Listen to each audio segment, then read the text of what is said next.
the average American is on 12 pharmaceuticals. Yeah. That's probably a low estimate. And so one pharmaceutical will open up the door to put yourself in a position where you need more and more and more. And all of a sudden that one, let's say blood pressure medicine, now you need all these other things too. Yeah. And so by the time that you're 65, the number is well over 20 pharmaceuticals, medications at a time. From the business capital of the world, the Big Apple, New York's Middle Tennessee, it says here. Sounds riveting. Yeah. This is the Mostly Middle Tennessee Business Podcast, a podcast about Middle Tennessee business owners and professionals. Oh, mostly. Mostly. That's right. Thank you, Mr. Matt Wilson of the Mostly Marketing Podcast. If you haven't checked his podcast out, he needs to put more episodes out on a regular basis because when he does, they really are fun to listen to. He's just a natural, gifted orator and podcaster because we both came out of radio back in the 90s and stayed in touch. He's one of my best friends. So just for that reason alone, go check him out. Yes, this is the Mostly Middle Tennessee Business Podcast where we talk to Middle Tennessee business owners, entrepreneurs, and professionals about their businesses. We have real conversations that deviate from, I guess, the main timeline, and we have offshoots and rabbit holes and all that fun stuff. This is a video and audio podcast. Check us out at MMTBP.com, where you'll find a slew of options to watch or listen. You can apply to be on the show. All that fun stuff is right there, MMTBP.com. And I am your host, Jim McCarthy, with JimMcCarthyVoiceovers.com, where I been doing voiceover since 1997, and still try to get going in the age of AI, which is a lot of fun. And of course, it'syourshow.co, where we produce fine podcasts like this one. And today, we have somebody who actually I think I referred somebody to her. Come to find out, she lives in the same neighborhood as I do. And we got going back and forth, and she says, why don't you interview me? I said, all right. So here we are. And a lot of, I think, pertinent information. As I've been saying in a lot of episodes recently, that there's just something going on out there. I think it's been really difficult for people in the past couple of years. A lot of mental health situations, people just kind of going through funks mentally, and whatever that may be attributed to, I'm not exactly sure. But I think we're going to talk a lot about that, but mainly, especially with the female of the species. As people get older, the health, we got to figure that out, right? It's something that's an ongoing challenge, especially here in America. So today we have Tracy Rickstrew. Welcome to the show. Thank you for having me. Thanks for being on. Thanks for driving all the way here. Oh, the mile and a half was I know. Treacherous. Just treacherous. Did you read a book or listen to a book or pack a lunch or anything? I had no time. In fact, I had all green lights. Gotcha. Yeah. Took you, about 6 minutes to get here? Probably even less. No school traffic. School was out. So was school out today?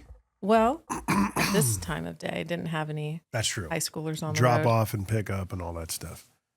What do you think of all this traffic? When June Lake exit opened, it changed my life. Yeah. Because we drive north on 65 quite a bit for children's sports and school things and whatnot. Costco, mainly. Yeah. I have a big family, so that's our primary grocery store. How many kids? 5. Oh, my goodness. I know. Right. Yeah, modern day. So June Lake shaved off about 6 minutes, and that changed my life. Yeah. Because, a lot of 21 minutes or 27 minutes, that can be a big difference. Oh, yeah, because you had to go around either side roads or the Saturn Parkway. Yeah, connection. Saturn Parkway. If you get stuck in front of that Kroger down there, forget it. Yeah, it got really bad. The commute, the mile to get to Saturn Parkway south of our house is just as long as once I get on 65 all the way up to 840. Isn't that crazy? Or Goose Creek, etc. Yeah, it's crazy. Have you seen, obviously before June Lake opened, and if you're in this part of Middle Tennessee, Spring Hill is what they call a bedroom community.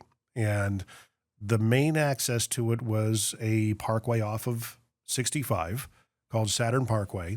And based off of the Saturn plant that they had in the 80s, Saturn, I guess the deal to come to our community was to build infrastructure of some sort, and that was it. So they called it the Saturn Parkway. not named after the planet, after the actual car. But getting off the first exit, which is our exit to go into our neighborhood, for the longest time, how long have you been in Burtonwood?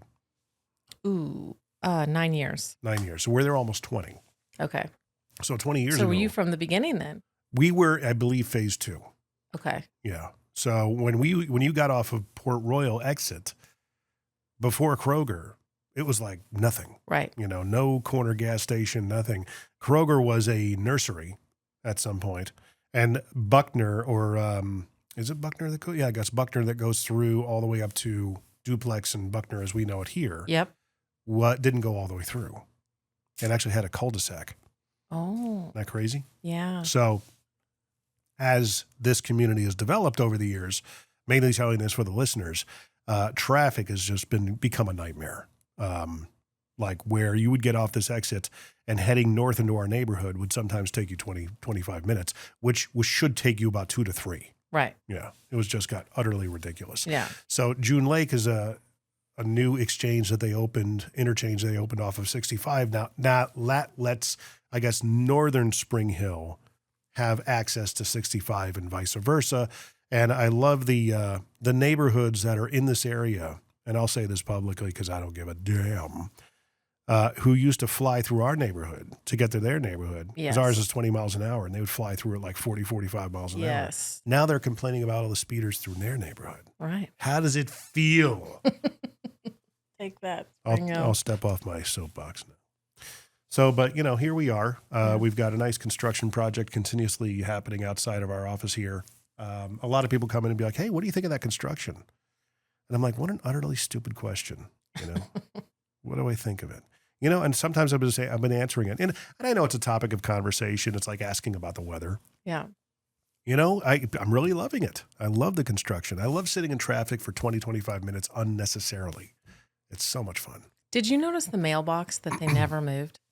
No. Okay, one of your neighbors right up here on the right. Mm-hmm. The other larger lot on the other side of this right here. The one directly next door? No. I think it's two over. Mm-hmm. They left them. They took the front yard, basically, a lot of the front yard, maybe a third of the front yard, but they left the brick mailbox in the middle of the road. So they did construction. They did culverts on both sides. They did paved roads on both sides and left the mailbox in the middle of the road.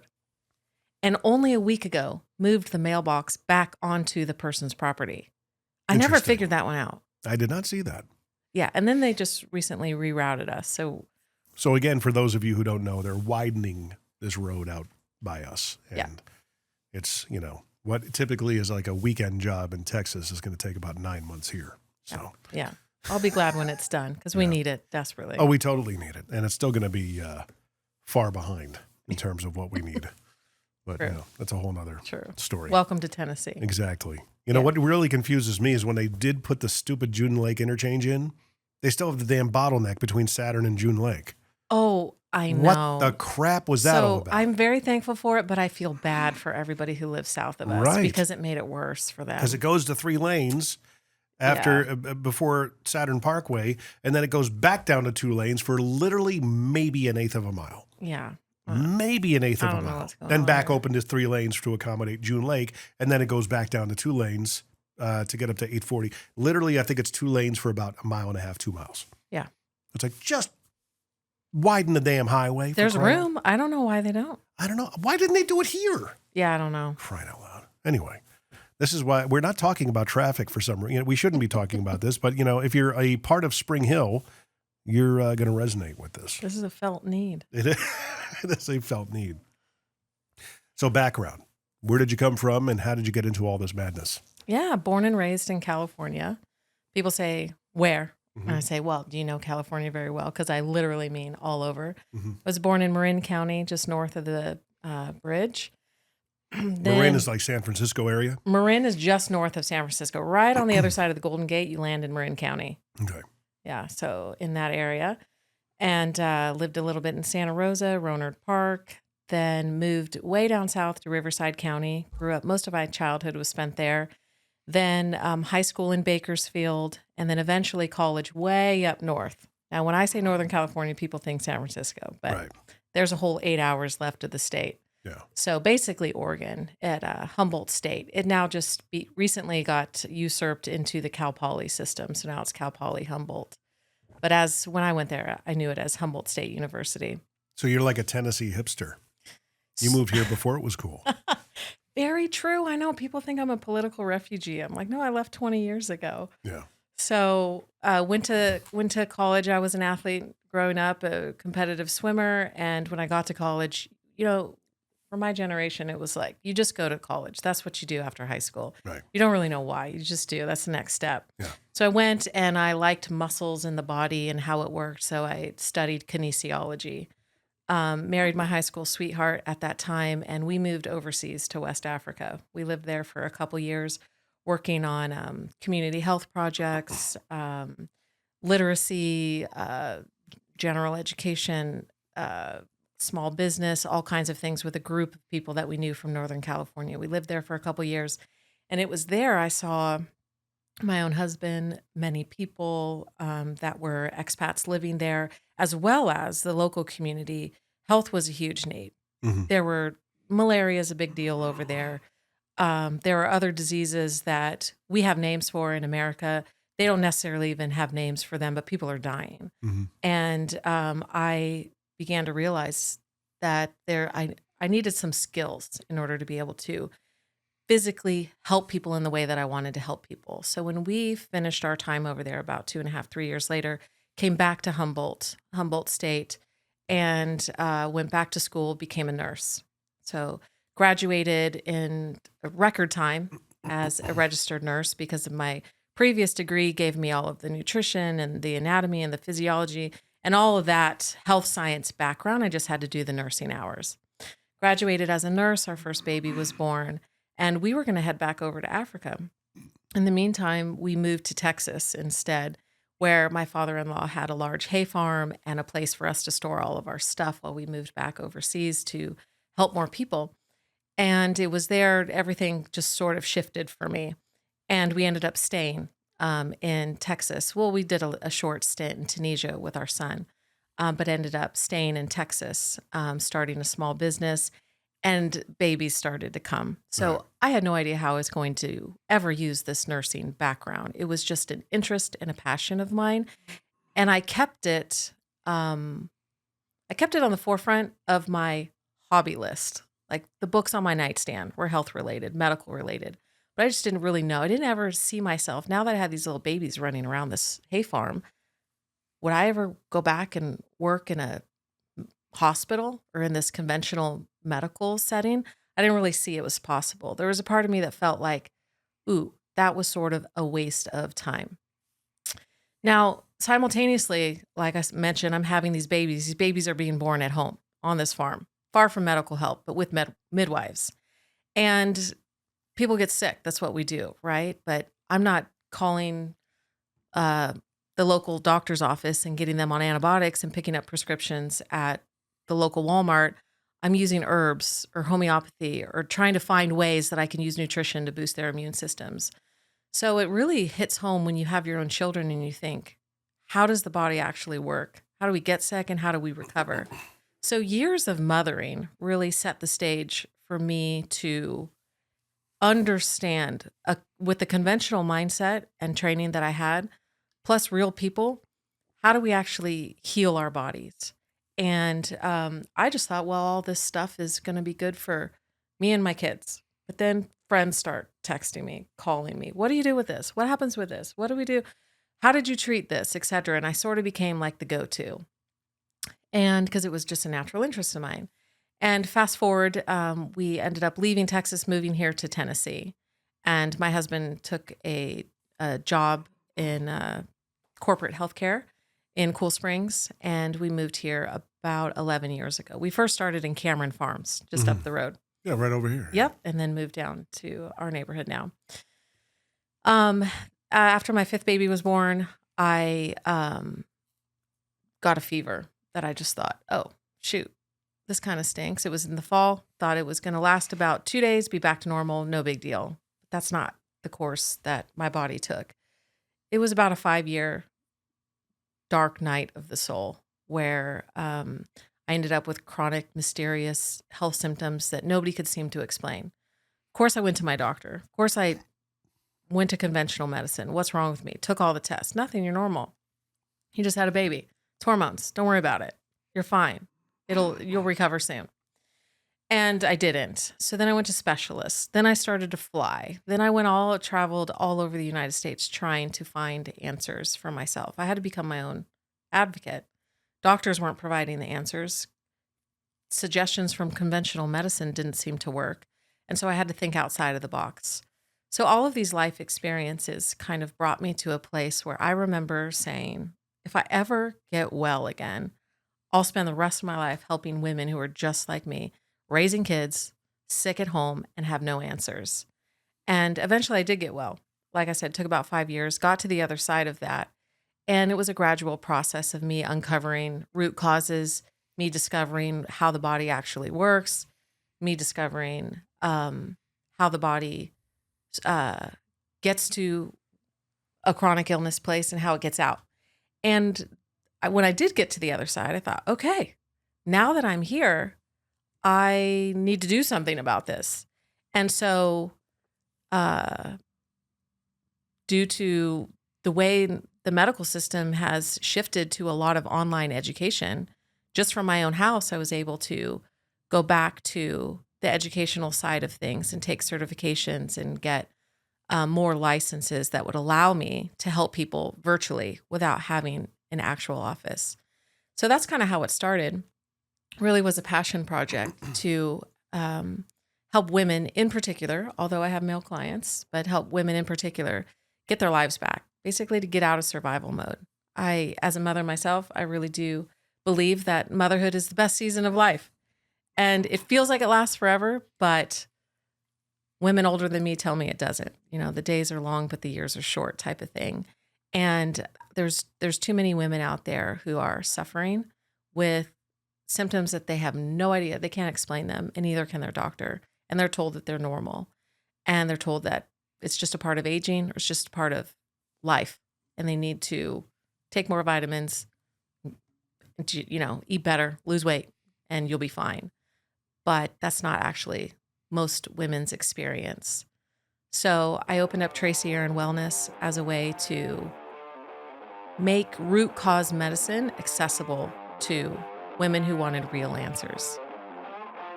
Does your garage door sound like this? If it does, it's screaming for help. Call Incredible Doors, 931-348-DOOR. We're making garage doors in Murray and Williamson counties work better, sound better, and, well, spring better. We just make them incredible again. Incredible Doors in Spring Hill. When your door's springs break, you need remote reconnections, opener installation, or just about anything to do with your garage door, go to IncredibleDoors.com or call 931-348-DOOR. Follow us on Facebook for specials on maintenance visits, keypads, and other items. 931-348-DOOR. That's a great background. I was like completely enwrapped by that. Oh, yeah? Yeah. Because I know a lot of people, I don't know, not necessarily myself, but I think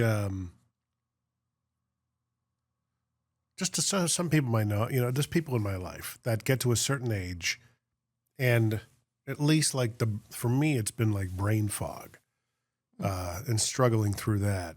And on other podcasts that I am a part of, we interviewed a guy who lives in Italy. I think he's 70. He's a drummer. He's been fairly prominent throughout the last couple of decades, but right now has got a following that's just huge. And it's just him having fun, playing what he knows and all these different cover songs. He dresses up and he's a lot of fun to watch. So we interviewed him and he was talking about he moved from Buffalo to Italy, and that's where he bases everything out of. And he's in the tip-top health of his life. And it's like, what is going on in Europe? And I had somebody else on not too long ago. They said the same thing. The food over there, it's just different. A lot of it starts with the food. That is something in our food that we have over here that's all the chemicals, all the whatever it is like killing us, Yeah. You ever see the pictures of like the beaches from 1980s compared to today? Oh yeah. Everybody's that kind of fit thing, and right? tan and beautiful, and And it's not like everybody's. We still relatively ate probably the same amount of food, but there's something in it now that's just, yeah. If what the coming administration with RFK, Maha, if that's going to fix, I don't know. I mean, it's whatever plans he has, but I mean, I think that's like what you're talking about. The root cause of these problems, I think, starts there. Mm-hmm. Would you agree? Oh, it's completely exactly what we're putting in our mouths. It's not just that though; it's the lifestyle that we perpetuate, the massive amounts of stress that we have in our lives. But You think it's increased? I do. Or is it just our lives? I mean, did our parents did they have this kind of stress? Do you recall? Well, that's an interesting question. Do our parents have this kind of stress? I don't know. I think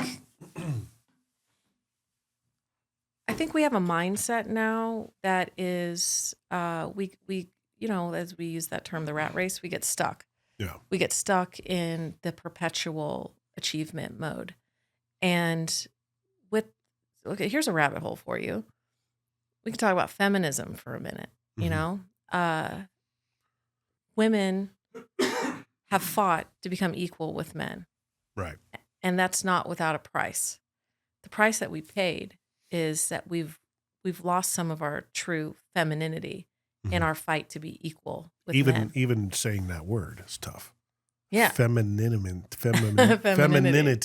Femininity. My goodness. Rolls off the tongue for you, but not for me. So you will want to be equal with men. We have these glass ceilings. We want to make as much. We want to have the same job titles. We want to accomplish it all. One of the small businesses that we started when we were living on this farm was this little booster seat for the dining table for children. It was called Sweet Seat at the time. And I got interviewed. We were in lots of magazines like Pottery Barn Kids and Martha Stewart, and Parents Magazine put me on the cover of their magazine. And they did a piece. They had a family picture in the middle. I remember it was very exciting. And they had asked me, I had three little children at the time. And they just said, how do you do it all? Right. And, just tell us, they told me ahead of time, they prepped me for the interview. We need you to really put forth this image of this superwoman persona, how you accomplish it all, how you're a wife and a mom and a homeschool mom, and you run this business and you travel and wholesale and retail these products and stuff. And I thought to myself, I don't do it all. That's a lie. Like, there's a price that I'm paying. I'm up at 3:30, 4 a.m. sewing these booster seats that were made out of this adorable laminated cotton fabric that was non-toxic and all these things. And then my children would wake up at 7, and then I would be with my children. And then we're homeschooling, teaching them to read, pointing at capitals and states on a map. And then it's lunch, and then it's nap time. Okay, now I can go back out to my studio and make more seats. But the burning the candle on the both ends was a price that I was paying. And there's nobody who can have it all. You sacrifice something to have something else. So I do think that with the rise of women and their fight to be able to be equal and accomplish more, I think it's coming to toll at our health.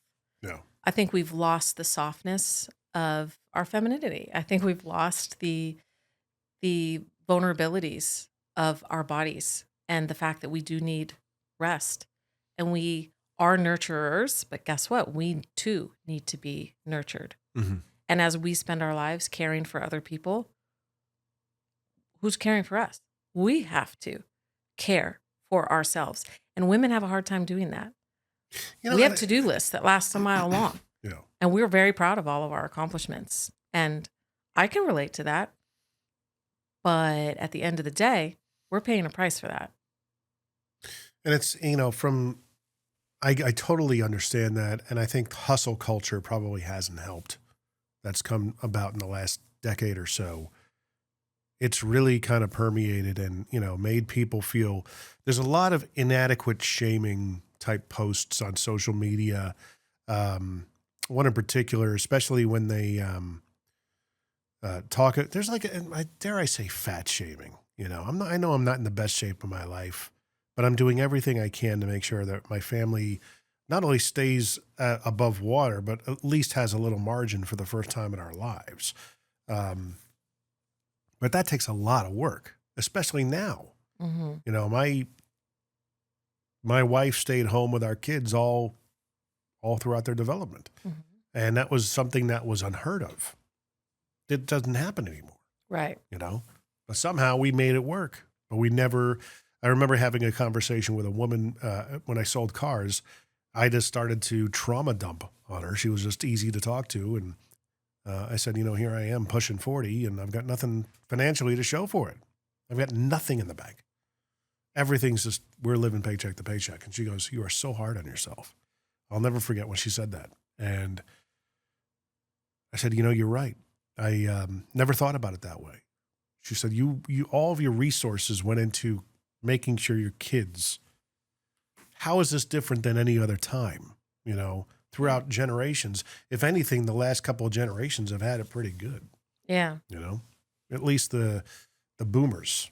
Because I can't imagine the generation prior to that, they had it very good. Our grandparents, they saw some stuff, yeah. 20s and 30s and 40s.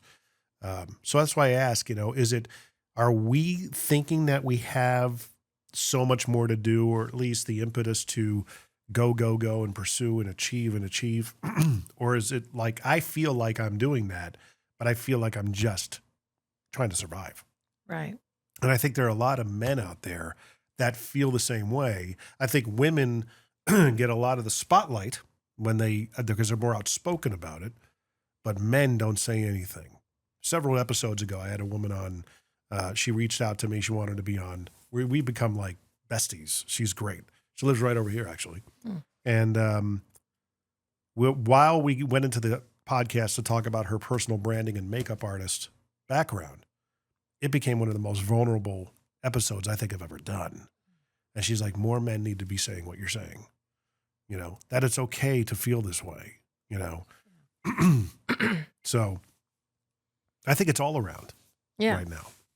Yeah. For men and women. Yeah. Men just don't say anything. Yeah. And I think we're in like the age of information or whatever. And comparison. It sounds amazing that, at the tip of your fingers, you can have any answer that you want right now. But why are we so confused? Yeah. Why more than ever do we not know what to do, how to care for ourselves? And there's a lot of answers out there. Yeah. And we don't know which one to take. Just in the business influencer sphere alone, there's so much information. A lot of it, 98% of it, bad and unhealthy. Yeah. With all these gurus out there that haven't done anything but are coaches, coaching coaches. And it's like on and on and on. And getting back to what I was saying before, you got these guys who are wannabe influencers, and they model themselves after bona fide influencers, thought leaders, and I want to be like you. So they, like one in particular here locally, showed a before and after picture of himself on the beach. If you're not in shape, people are judging you. No crap, dumbass. You don't think I know that? But it's like when I'm doing what I'm doing, I'm putting myself last. I have no choice but to do that right now. And actually, the guy I talked to yesterday, he says, well, you could take 20 minutes. I'm like, you're right. You're absolutely right. It's the first 2 minutes of getting through the slog of getting into the rhythm of maybe getting on a treadmill or doing something. I could do something. You are totally right. I'm making excuses. But it's tough. Yeah. We're not, I don't think we're designed to do this kind of stuff. Yeah. I sit all day and I play on a computer, I Yes. work on a computer. Yeah. Well, that's another thing. Do we have more stress than our parents' generation? Back to that question. Yeah, we sit far more. We're inside far more than any other generation before. We don't work with our hands and our bodies quite like others had to, and it feels like a luxury. But there's a price there too. But it's funny when you even say that, because to your point earlier, we grew up with go to college. Why? Because I want you to have a better life than I did. Mm-hmm. Why? What was so bad about your life? No one's ever thought to ask that question. My father wanted both of my brother and I to go to college. My brother did. I did, but I didn't last. I figured other things out, but he didn't want us to have the same life he had. Like, what was wrong with your life? Right. You know, you went up and down ladders, you pulled wire, you provided a service. You know, why are you subconsciously planting that seed that says what you did was a bad thing? Mm-hmm. And we grew up in a part of the country, Northeast, like you grew up in a very affluent area, you know, in California, I'm pretty sure. Where we grew up was the same way, Westchester County, Danbury, Connecticut, that kind of area. And they would look down on blue-collar trades. Oh, you didn't go to college. Right. You are less than. Mm-hmm. The kids were treated that way. Fellow students who went to the vocational school were like, oh, you just couldn't hack high school. You're not going to college. You can't hack it. So this is what you're relegated to. But now look at how that table is turned. The trades are so in demand. Oh, yeah. You know what I mean? Yeah. So there's kind of a turning of the ship here, I think, as well. Yeah. I hope. Yeah. Is that something you're seeing as well?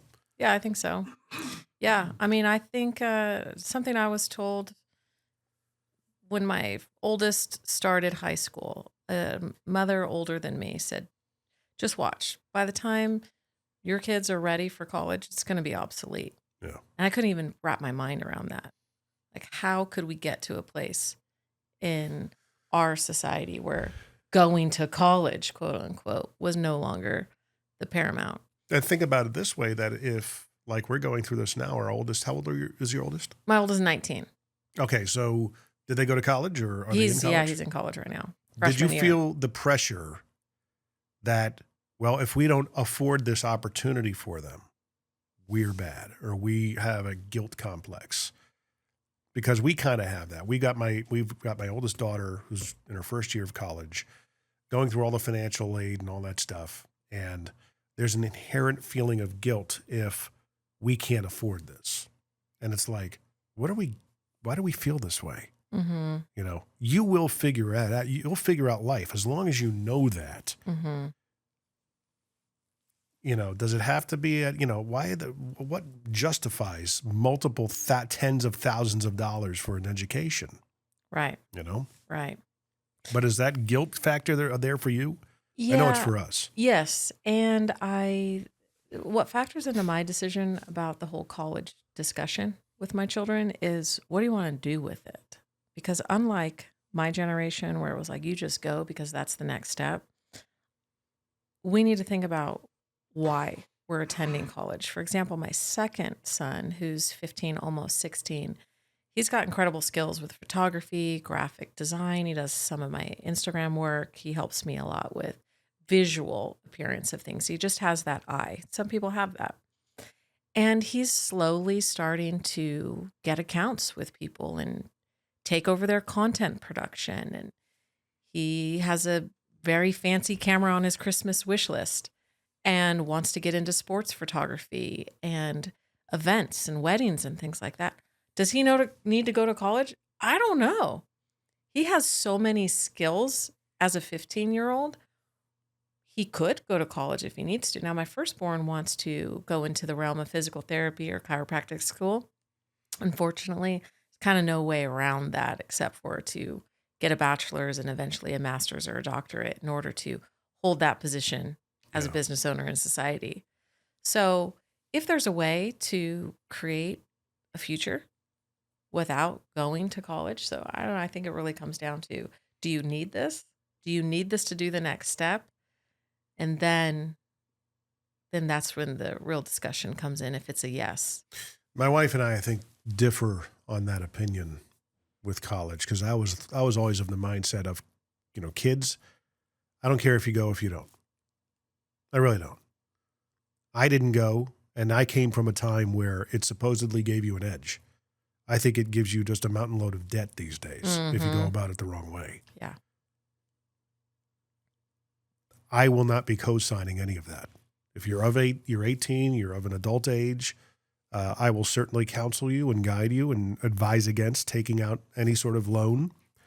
But understand it is not forgivable. And there are people in my generation that are my age that are still paying off hundreds of thousands of dollars for an education that they're not even using. Right. So weigh that in your decision making. Right. But what I want you to be is self-aware. I want you to know who you are, what you're here to do, at least in this stage of your life, because that's going to change too. Yeah. All right. I think ages 20 to 40, at least in the recent generations, are the most miserable time of people's lives. I really do. Because you come out of school, you've got your own expectations, your parents' expectations, you're expected to get married, you're expected to have kids, you're expected to have a certain modicum of what you thought you were going to have when you were 18. You've got your peers' expectations, all these expectations. And then when you turn 40-ish, you realize that I don't give a damn about any of those expectations, and I never did. What if we could just get ahead of that? You know, and to say, what are your expectations for yourself? Mm-hmm. Forget about mine. And that's why I always said, to forget about my expectations for college or not college. If you want to be a tradesperson, knock yourself out. Go do it. Yeah. Go sell cars. If you don't know what to do, sell cars. Yeah. Figure it out. Yeah. Yep. You know? Yeah, and people can be very successful doing that. We all need the trades. Yeah. You know, we all have toilets and showers and vehicles. Until and there are AI lights. robots that do it, you know? So getting back to what you do, you know, is that part of the conversation? Are you seeing, has this happened with other women throughout other generations, to your knowledge? Like when, you know, boomers got to the age of 40, because I think 40 is the magic number where people are just, what the hell am I doing? Yeah. You Yeah. know? There is something magical about 40. It was for me. Massive shift in my life. Yeah. As far as the realm of health goes for women in their 40s, there's an interesting change that's happening for us. And that's a big word called perimenopause. Mm-hmm. And peri, just coming from the Latin word meaning around, menopause, you know, the pause of menses. So we're shifting into this. We're old, but we're not quite old enough to be old. When does menopause happen? Just out of curiosity. You know, there's a real strong tie, genetic tie, to whenever it happened for your mother. It's an interesting thing. Typically, anywhere from age 45 would be early. Mm-hmm. 55 would be late. Mm-hmm. So somewhere in the 50s, early 50s. By 60, you're absolutely in menopause. You're on the other side of it. Mm-hmm. But perimenopause can last about 10 years. And that's the phase of life before menopause actually happens. So menopause is clinically defined as 12 consecutive months without a cycle. Mm-hmm. So women skip periods all the time. Women have a couple months that they don't have a period, and then they have another one. That's not the beginning of menopause. You have to have 12 consecutive months to say, yes, now I'm in menopause, at least from a medical definition. But before that, there's this roller coaster of 10 years that's happening. And we call it the second puberty. It actually makes more sense when we call it a second puberty, because you think back to teenage years and how rough that is for young girls who are just beginning to develop their bodies, deal with their monthly cycles. They're getting breasts and hips and mood swings and headaches and all these hormonal symptoms that are just beginning to shift as their bodies are starting to find its own rhythm as we get into what we might refer to in a broad sense. Next step would be like childbearing years until we hit perimenopause and then menopause. So those might be like the broad categories. So what's happening around age 40 for women is they're entering this phase of life where they don't feel the same as they did in their 20s and 30s, but they're definitely not in menopause. So it's this shift of what do we do with this middle section? Because we don't feel like we did before. We know what's coming down the pike. And what's worse is everything that we have been told is coming down the pike has been from women who had terrible experiences. Mm-hmm. So it's not a lot to look forward to. So all we hear, right? There's commercials made about it. There's songs made about it. There's stereotypes about the woman with the hot flash. Mm-hmm. And when you hit 40, you're like, oh no, that's coming to me. So it's a little bit of like, oh crap, how can I prepare for this? What can I do to minimize the effects of this? And how can I survive this whole period? So the analogy of like a roller coaster fits pretty well, because you can feel just up and down on a daily basis, but yet you're still cycling. So you still have the remnants of the life as you knew it before, but things shift. So around 40, I think hormonally it's a whole new phase of life that is kind of unrecognized. It's not really talked about. And there's a lot going on. I think it needs some attention. Yeah. I'm familiar with the notion of, from people in my life talking about that up and down, you know, right now I'm going through one of those times. Okay.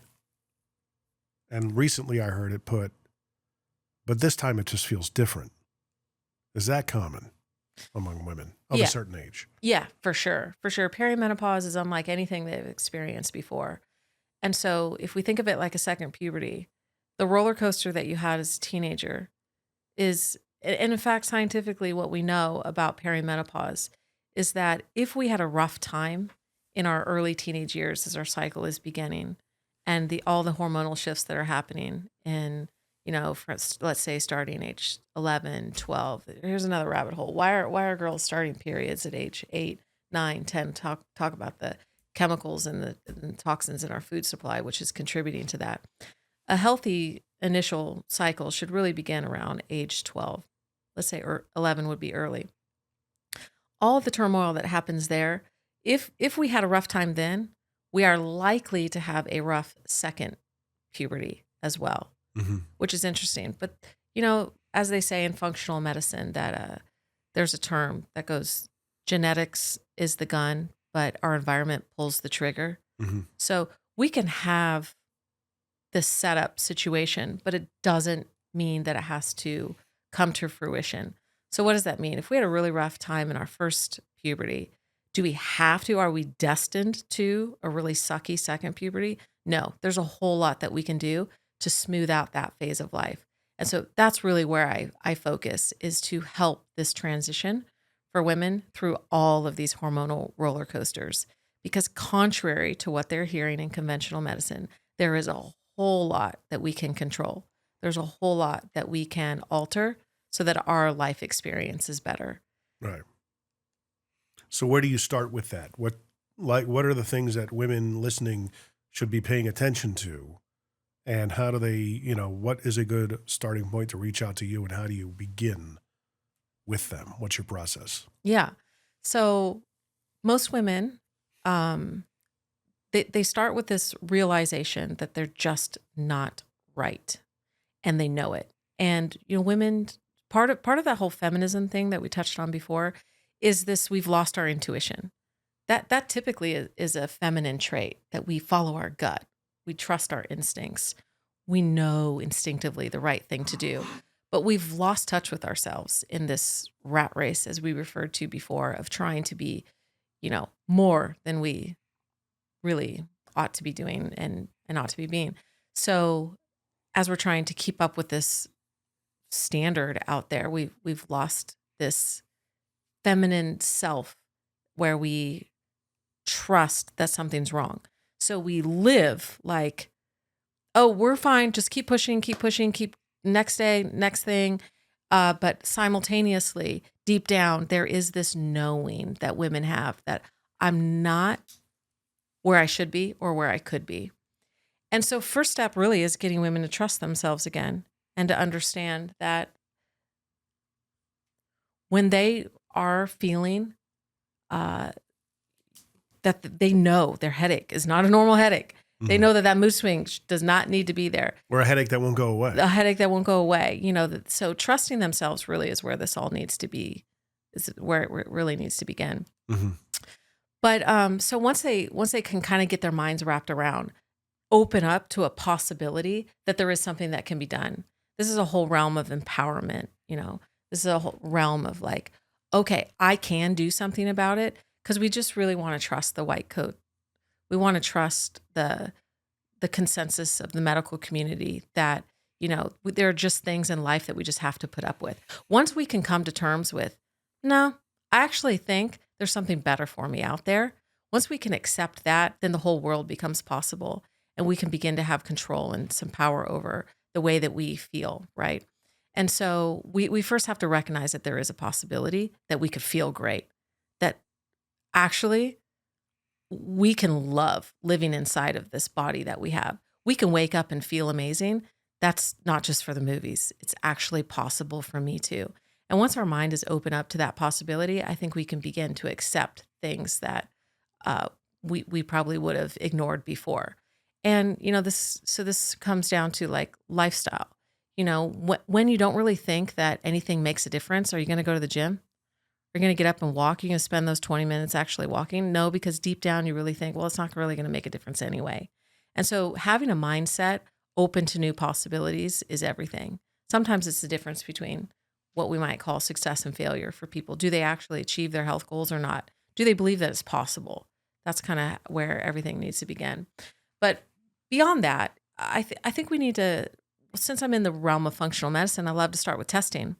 I love to use functional medicine testing. One in particular is called a Dutch test. It's a dried urine test that looks at hormone metabolites. You do it at home. You take it on between days 19 and 21 or 5 days post-ovulation. That's the highest progesterone is in our cycle. It's the best chance of understanding where are our hormones. Rather than playing whack-a-mole with our health and wondering, is it because of this? Is it because of that? Do I actually have a hormonal problem? Let's test and find out. Test, don't guess. So I love to start with functional medicine, hormone testing. Now, why do I make a distinction that it's functional medicine hormone testing? Because if you go to your doctor and you say, I want to test my hormones, they'll do a blood test. And what they'll fail to tell you is that if you test your hormones through your blood, they're going to have different values every single day. If you go to the doctor and you test your testosterone, you test it today, test it tomorrow, test it 2 weeks, it's going to be relatively the same. A male's hormonal picture is like a flat line on a scale. Just left or right, it's like railroad tracks. It very, very rarely fluctuates. Now, over the course of your lifetime, this is interesting. Men actually have something called andropause. That's not something that we really touch on in the medical community. We focus a lot on menopause. Not a lot was happening for men. But anyway, we're here to talk about women today. But just so you know, there is something called andropause, where over the course of a lifetime, male hormones begin to shift as well and decrease over time, just like in women. So, but a woman's hormonal picture, if you test today, tomorrow, 2 weeks from now, it's going to be all over the map. It's going to be crazy peaks and valleys. So blood testing is not really an accurate way to assess hormones. So we use a urine metabolite test, and that's our best chance at really trying to figure out what's going on. So if we can get a picture of what's happening in a woman's body, we can know with precision what's happening as far as sex hormones are concerned. Now, when we say the word women's hormones, that's what we typically think about. We typically think of estrogen, progesterone, maybe a little testosterone. But there is something called a hormonal hierarchy that I think is just beginning to get more attention, and we need to pay more attention to it, especially during this perimenopause phase of life, which is there are other hormones that come before these sex hormones that actually, dare I say, matter more. So things like cortisol, things like insulin. If we don't, quote unquote, balance cortisol and insulin, good luck ever touching the issues that come with estrogen, progesterone, and testosterone. That's typically where we go, though. We feel like we get hot flashes. We feel like we have mood swings. We have period issues. We go to the doctor. We get some progesterone cream. We get on an estrogen patch. That's where we go. But above and beyond that, we're always going to have issues with those sex hormones unless we address what comes upstream. Cortisol relating to stress. It's not just mental and emotional stress, though. It can be a chemical or a pathogenic stressor in the body. It can be inflammation. It can be a nutritional deficiency. That creates stress in the body. Cortisol is out of whack. Then we have insulin. Metabolically, as a nation, we're like worse than we ever have been before. And so what we eat, so these are lifestyle, nutrition and lifestyle pieces that have to come before we ever tackle the world of prescriptions in terms of hormones. Mm-hmm. So a lot of women, they do feel these symptoms. They go to the doctor, they get on progesterone cream, or they get on testosterone pellets, etc. and they'll gain 20 pounds. And their moods are even worse than before. And they're like, I thought this was going to help me. So it's not that it's not the answer. It's that it's the tip of the iceberg. There's a whole lot more to the picture. So I think that they all need to be addressed. So I have 4 pillars in a program that I run. It's a 90-day program aimed at balancing hormones from a root cause perspective. The first pillar is that functional medicine testing. We have to find out where you're at. If you come to me, if I have 10 women in my program, all 10 women are going to have a different hormonal picture. So looking at women as individuals is very important. Secondly is lifestyle medicine. Like I mentioned with cortisol and insulin, if those come before our sex hormones, but they're ignored, well, we're not going to get the result that we're actually looking for. Lifestyle medicine being things like the environment that we create, which the hormones react to. Hormones in our bodies, as we learned in high school biology, are just chemical messengers. They're literally just responding to the environment that we give it. So if we have the lights off in a room, like we're not going to be able to see. If we turn the lights on, like we can see. We are continuously adapting to whatever environment that we put ourselves in. There's a lot of hope in that. And that means if we change things, then we're going to have a different outcome. Mm-hmm. Sometimes it really is that simple.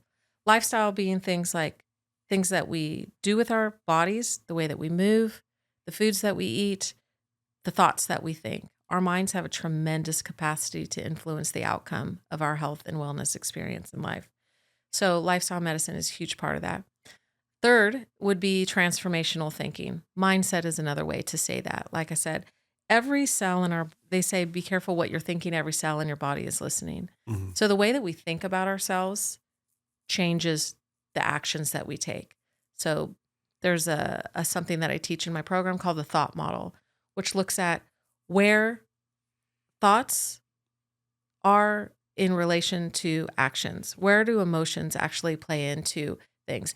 How many times have you woken up and be like, I don't feel like working out today. I don't feel like eating another chicken breast and salad, right?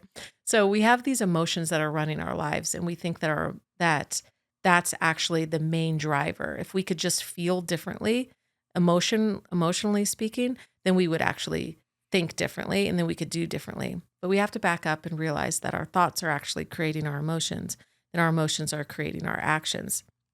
If we can rearrange this entire way that we approach this in life, then we can get completely different outcomes. Lastly, then, is detoxification. Back to your opening statement about the food supply in America. We are bombarded with air, food, and water, and we could argue thoughts as well, but with levels of chemicals and toxicity that we've never seen before. And so our bodies, think of it like a bucket. We each have a bucket that's predetermined. Mine might be much larger than yours, or yours is larger than mine, but at a certain point, our buckets are going to spill over. And when they begin to spill over, we could say that those are the symptoms that we're experiencing in our lives. How do we lower our toxin bucket on a daily basis so that it never spills over, and then we get what might be a diagnosis or a disease someday?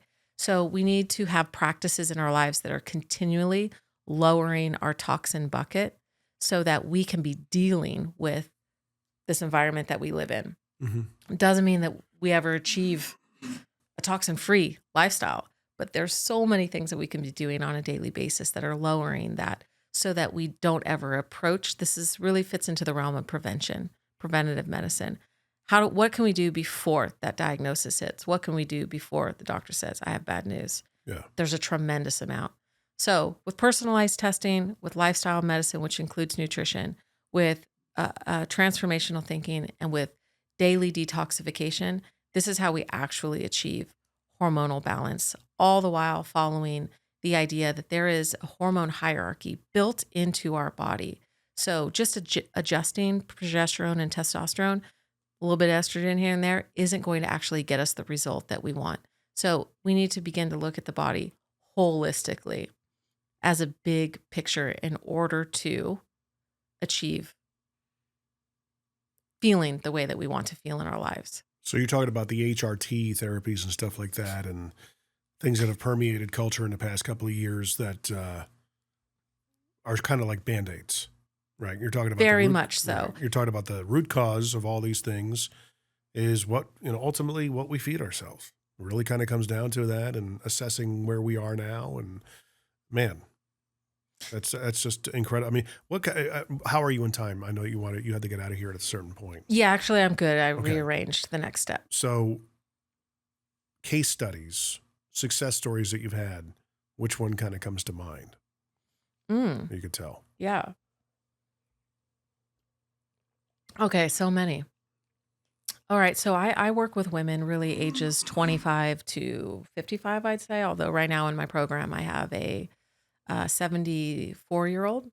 She just joined a CrossFit gym a couple months ago, working with a PVC pipe, trying to build some muscle. What we know about muscle now is we call it the organ of longevity. It's interesting. If you take two people with the same exact diagnosed disease, which one will live longer? The one with more muscle mass. Really? Yeah. Very, very fascinating. So learning how to build muscles for hormonal health and for longevity is a part of my program, but I'm very proud of her. So I think of Emma. Emma was one of my younger clients. She was in her mid-20s and all over the map in terms of her cycle. Some months she'd get it, some months it would be late, some months it would be 10 days, some months it would be 2 days. And at her age, this really ought to have been leveled out. She's well beyond her initial puberty. That's that process where your body's really just starting to figure out this whole female cycle thing. And that takes a couple years and it's turbulent, no doubt. But by the time you hit late teenage years, this really should be behind you. So all these symptoms that women are experiencing, those are red flags. Well, this young girl in her young 20s really was experiencing all kinds of symptoms. What's interesting about her is as we ran tests on her, we found out that she has a tremendous amount of issues happening that are not explained by her relative age. She ate really well. She moved her body on a daily basis. And so we dug a little bit deeper with her and we found out that she had exposure to mycotoxins or mold. And she dug a little deeper into her living environment, the house that she lived in prior to the one that she was in now. And we were able to find out that there are environmental factors that contribute. These are root causes. So she could have gone to the doctor and got on birth control pills and fixed her period. Fixed loosely, quote, air quotes, fixed her period almost immediately. The next cycle, she would have been having regular, predictable cycles. Maybe it would have even made them less painful. Maybe she would have known what to expect from month to month, but she would have never addressed the real reason of why her hormones were off to begin with, which was this toxic exposure that she was breathing in on a daily basis based on her living environment. It's interesting, moving to Tennessee, I have friends in the remodeling business, and you referred to a handyman to me. I'm thinking of a guy I know who does high-end bathrooms in Williamson County. He says there's not one bathroom that he's torn into that he hasn't found black mold. Tennessee is huge for mold because of the moisture content that we have and the amount of rain that we get, which interestingly is more than the Pacific Northwest on an annual basis. But we don't often think about us as, a rainy belt, but we do get a tremendous amount of moisture. And our buildings are going up so fast and our quality's gone down, all these other things. Well, anyway, Emma, we were able to find out where the mold exposure is coming from, deal with the mold exposure that is now. So what happens in mold is that you have a healthy body that moves into a moldy environment. The environment is what's sick, not the body. Over time, the body becomes the moldy environment. So just taking that person out of the moldy environment doesn't often work because the way mold works is it grows, it's living, it's alive. It's like it can colonize and you have fungal spores that begin to multiply. Well, now the body is that sick environment and it moves to, it could be a clean environment, it could be a mold-free home, but now you're producing the mold yourself. So people end up losing decades to their life to try to get to this root cause because they don't recognize that they themselves is now the sick environment. Does that make sense? Totally. I can totally see that. Yeah. So there's a way then to deal with that. So you can't just take a person out of the environment and expect them to get better. In a few percentage of the people, it will work, but for the vast majority, it won't, because now we are the moldy environment. This had a lot to do with why I actually, the root causes to my 5-year illness myself. Anyway, so with dealing with the mold in Emma's body and in her environment, we were simultaneously able to drastically change her entire life experience and her hormonal picture just by reducing her toxicity. So on the surface, she ate right. She moved her body daily. She was young. She had youth on her side. All these things were positive factors for her. But because of the toxicity of her body, the tip of the iceberg over here, there's very downstream issues of hormones, which is what she thought it really was. That's what women tend to think. We tend to think, oh, it must be my hormones. How many women do you know who just say, it's my hormones, it's my hormones, it's my hormones? Yeah, it probably is your hormones, but why? We need to go deeper and figure out why. Hormones don't just get off the track one day because now you're 40 or because you had a baby. But we blame everything on hormones without actually talking about the contributors that get hormones out of balance to begin with. So toxins is a really big part of that. So addressing mold in Emma's life completely changed her trajectory. So she didn't need to go on birth control pills. She didn't need progesterone creams at night to help her sleep better. She needed to deal with the toxicity in her body. And dealing with that completely leveled out her hormonal picture. No more mood swings, no more headaches, no more period problems. All of that had nothing to do with HRT, had nothing to do with the easy button of taking a cream. Now, does that mean that all hormone replacement therapy is bad? No, there's a time and place for it. But I definitely think there's a tremendous amount that we can do. Probably 90% of women on HRT don't really need it. And I'd go as far as to say it's causing collateral damage by doing it. There's so much more we can do to truly fix the issues from a root cause perspective before we ever get there. Now, do I have clients who do everything? We do all the testing. We balance cortisol. We get insulin in check. They wear continuous glucose monitors for 14 days at a time. Make sure that their blood sugar is not, peaking and valleying throughout the day, which is going to create a hormone picture down the road that is out of whack. So we fix cortisol, we fix blood sugar, estrogen and progesterone. We work on herbal approaches. We do the lifestyle things. We detoxify their bodies. And does the thyroid still sometimes need a little bit of help? Yeah. Would a little extra progesterone help women sleep better through the night? Sure. Some, yes. So do some women need HRT? Yes. But it shouldn't be the first line of treatment. There's so much more that we can be doing that will actually, by doing this one other thing, fix so much more over here. It's almost as if like these alternative therapies screwed up the narrative even more.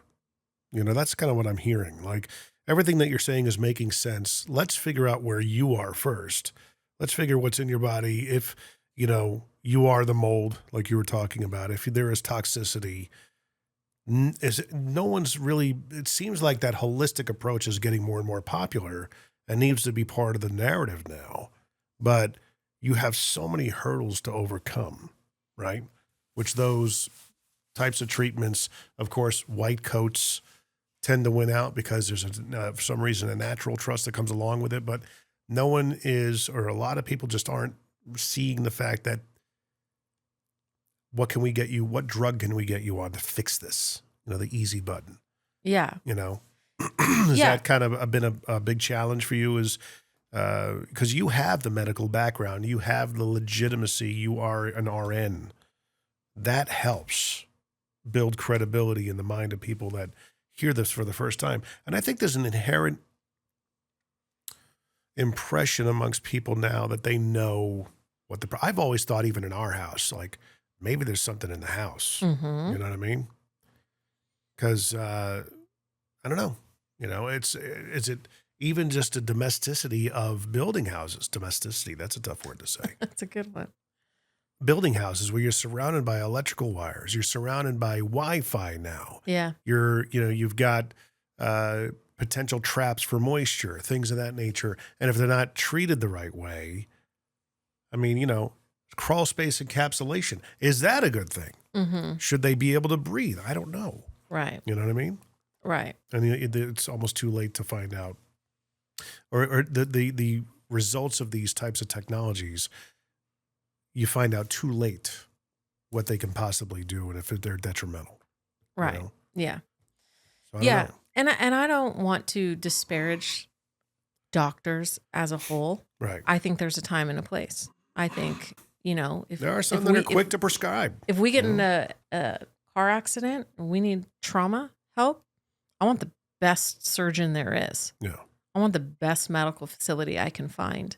But what doctors aren't trained in is the management of chronic illness. Yeah. And that just being defined by a symptom that you deal with on a daily basis. Yes, they're trained to match a pharmaceutical to a symptom. Yeah. And the problem is that like the average American is on 12 pharmaceuticals. Yeah. That's probably a low estimate.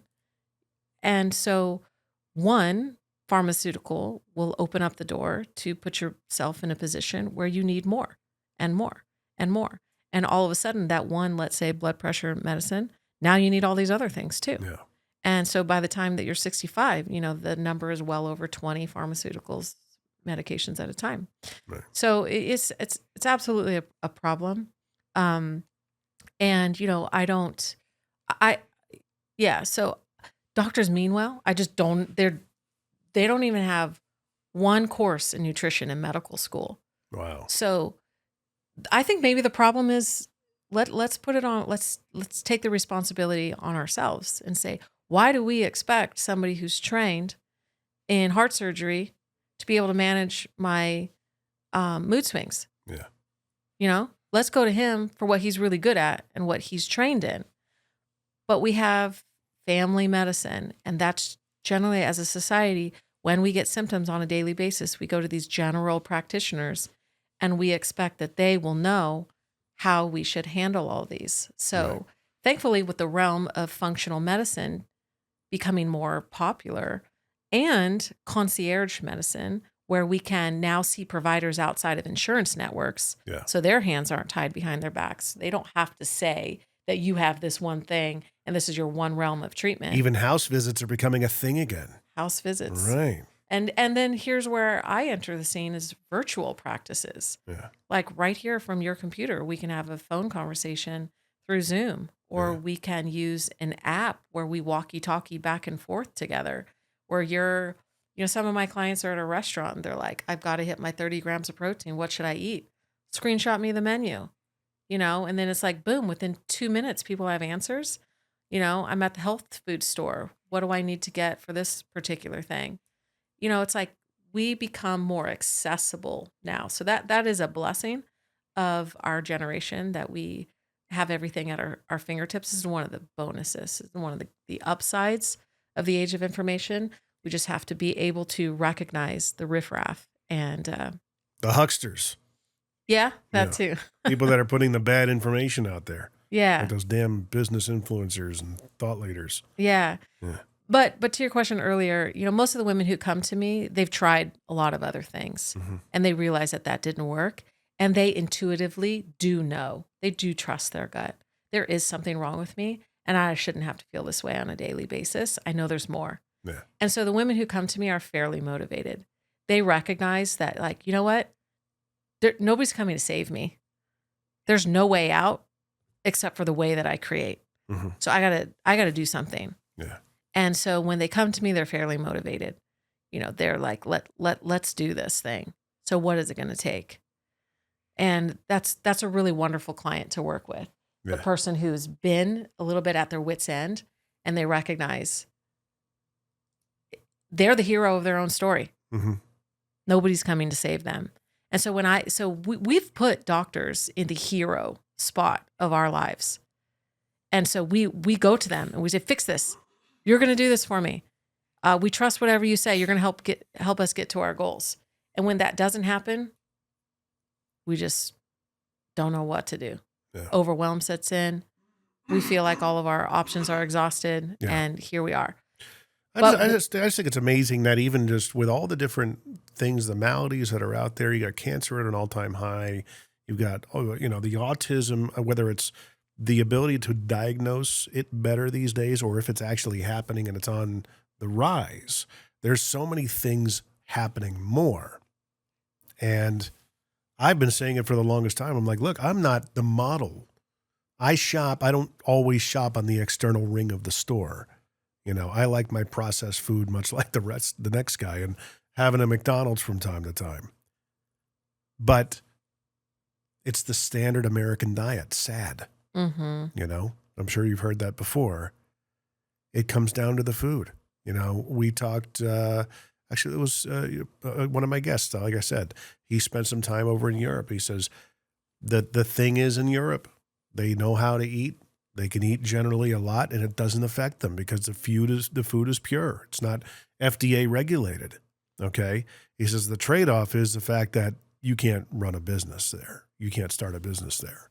So, yeah. I'm like, well, all we got to do is figure out a damn food, and we'd have a pretty good situation here, Yeah. And we can do our best. It takes a lot of effort here to get on processed But can you, foods. I remember when I was 22, 23, 24, I did Body for Life, which was a competition, and something I talked about it yesterday. There was like a dip switch that went off in my head. I was tired of looking the way I did. I was tired of feeling it. I was heavy and everything. Heaviest at that time. I'm heavier than that now. But at that time, I just remember I'm tired of this. I want to look like that. Mm-hmm. And I was driven. I was motivated. I was disciplined. I made the meals. But I was also 23 years old. Different stage in life, no responsibilities. I worked out at 10 in the morning because I didn't have to be at work till 2. So a lot of those environmental factors and lifestyles came into play. And this is the kind of conversation we had with my guest yesterday. I said, that's the ideal environment, lifestyle that I would love to get back to, where I just have my morning free. I go to work, 10, which I can do, but I'm owning a business. I'm needed here. Mm-hmm. Could I leave at 10 and go work out? Sure. But it's just not the same. That's the ideal. And I could be wrong. They could land in my lap tomorrow. What's the dip switch? How do I get that activated again? Mm-hmm. Where you crave it. You crave the eating healthy because you see the longevity and the end game. Right. What happened? Like we moved to Vegas and it all went to crap because, life got busy. Mm-hmm. And you just got to eat what you can eat at the time because you lose track of making all those things happen. Yeah. Life happens. Yeah. And sadly, sometimes it's a diagnosis that wakes people up. Yeah. Sometimes it's the diagnosis. That's that switch where they go, oh, shoot. Yeah. Now what? Yeah. And then I should have. They start to get really motivated about things. Hopefully it's not too late. Yeah. And in most cases it's not. But yeah.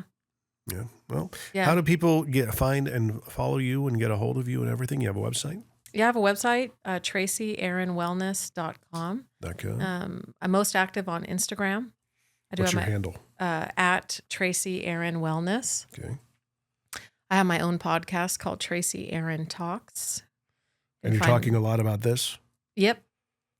And my podcast is... You could have me on. We could talk women's health. That sounds good. Yeah. I talk a lot about mindset, motherhood, favorite things. Actually doing a fatherhood podcast, kind of an offshoot, even though it's motherhood based, maybe an idea. I mean, I'd be happy to entertain the notion if you like. Let's do it. Yeah. Yeah. It could be a therapy session. So I like it. Yeah. Oh, what you were just saying earlier about Europe, I was able to go to a wellness retreat in Spain for 10 days this past summer. I'd never eaten more food in my life, but didn't gain 1 pound. You probably felt great. Walked hours a day because the culture of walking is everywhere. Yeah. And they even eat late at night.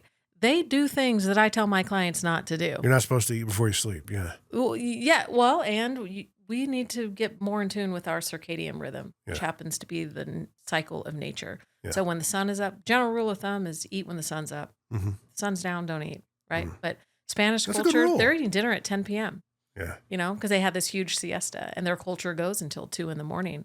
And then you sleep in and it's full of wine and caffeine and high fats of all these olives and breads. How come nobody's overweight there? Right. You know, Like I said, the guy Mike Tirana in Italy, to look at, you wouldn't think he's 70. Yeah. He's in fantastic shape. His skin looks good. You know, he's kind of got like, you know, skin issues on his face. I think he had like, you know, probably acne problems when he was a kid, but just a fun guy to watch, you know, because I'm a drummer. and whenever that kind of catches my attention, I'll show him to you once we're done here. It's just a fun, you know, somebody just enjoying that part of their life. Yeah. You know, and he's doing great. Yeah. You know? Yeah. Well, there you go. I mean, this was a fun, I enjoyed, I learned a lot, and I'm kind of fired up now. Okay. You know? Good. Good.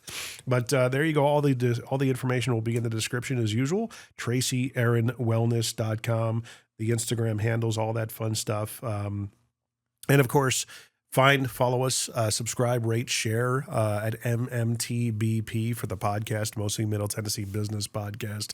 Everything's right there. Share it with your friends. If this episode was of value, share it with someone who needs it, and certainly connect them to Tracy and let her help them. Tracy, thanks for being on. It's been great to meet you. Thank you. Fellow neighbor. Thank you. It's been fun.